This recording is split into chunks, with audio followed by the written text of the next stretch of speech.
Eric Collyer. Who was it that built Friedensruh? Well, he built the first part, two What was his rooms. name again?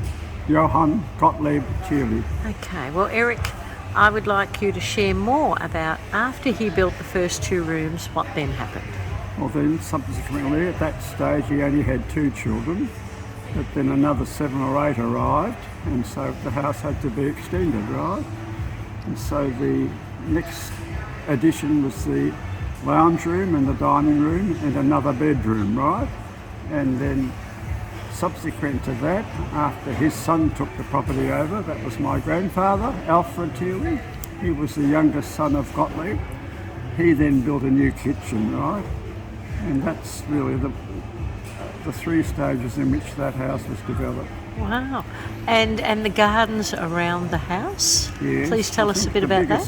The dominant feature of the garden is the cedar tree at the front, and that was a gift to my great-grandfather by Baron von Mueller of the Botanic Gardens, the first director of Melbourne's Botanic Gardens, planted in 1862. That's amazing. And tell us a bit about the furniture within the home. A lot of the furniture, there was not much there that dates back to my great-grandfather's time, but certainly from my grandparents, right? And they furnished the place very nicely. It wasn't opulent, but it was typically a family home. They had a lovely sideboard in the dining room and an extendable table, and then the lounge room, which they always referred to as the drawing room, right? Was just a comfortable room with chairs, right, and a cabinet or two, and I remember the old gramophone, the old 78 player gramophone in a cabinet. They had that there, right, and then apart from that it was just a typical country homestead. Wow. And when did you move in? We moved back in 1981. My brother Paul and his wife Edna actually bought the property ultimately from the council. At the time we moved back there, it was still owned by the council, right? And then subsequent to that, 6 months later, the council decided not to retain the property and put it up for sale, right? So that's when my brother Paul bought that at the end of 1981 from the council. Did you actually build that garden yourself? I didn't, not the layout was as it had always been in terms of pathways, right, and little garden beds. But in my time, I restocked the garden, because a lot of the original plants had died, right, and so I sort of cleaned the garden out and re-established it.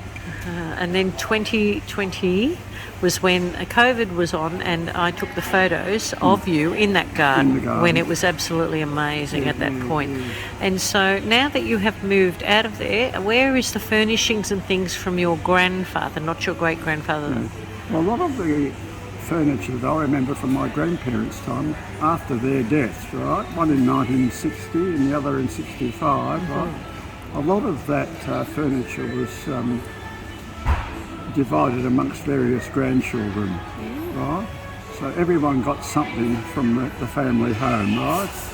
And Paul actually got the lovely sideboard that I have now in my family room, and I've got a few things, a rocking chair and a few other things.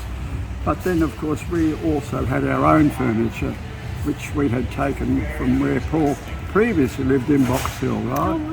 And I added to that too over the years.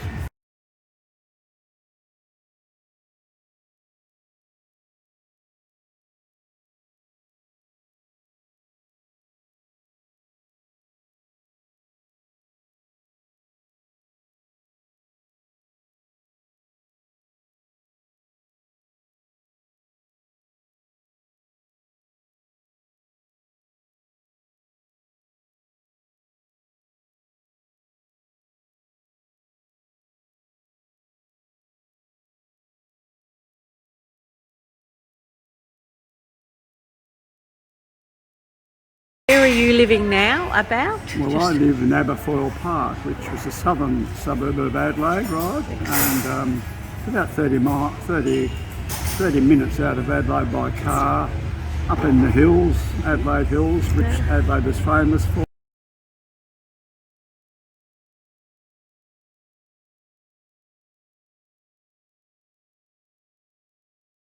And the lunch that he fed us? It was supreme. I can't believe a man who's been a bachelor for all those years served a beautiful 3-course meal with wines. Everything was in its position, everything was excellent. It was just a treat, absolute treat. Beautiful china, the table was set perfectly. There was nothing that was amiss.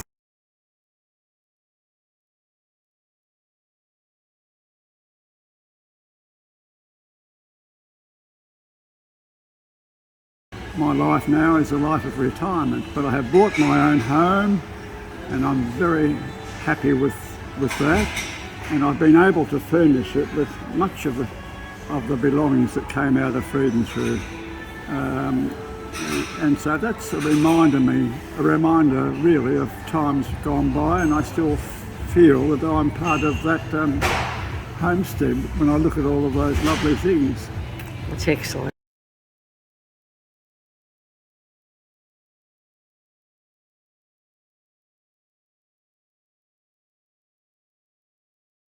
The valley, the well-known Barossa Valley of Adelaide, right, where all the grapes and the wineries are. And we've come up here just for a Sunday outing.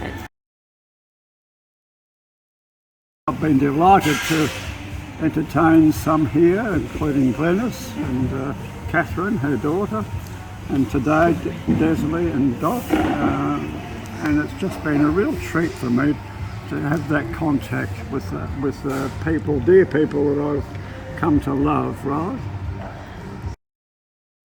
What else would you like to add and share? Well, first of all, I would like to extend my very warmest greetings and fondest memories of those dear people in the Historical Society whom I miss very much.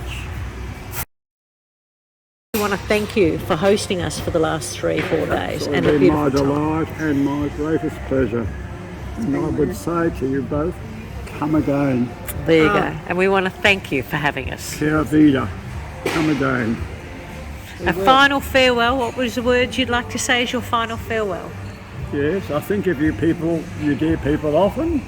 I keep in touch very closely with what's going on, and I do appreciate getting all the emails which you get. Yes. And they're CC'd to me, and so I still feel as I'm very much part of the organisation, which I am. I've renewed my membership, and I do hope when the new building is finally a reality that I'll be able to come over and be there for the opening. There is a great note to finalise on. Thank you. God bless. Bless you.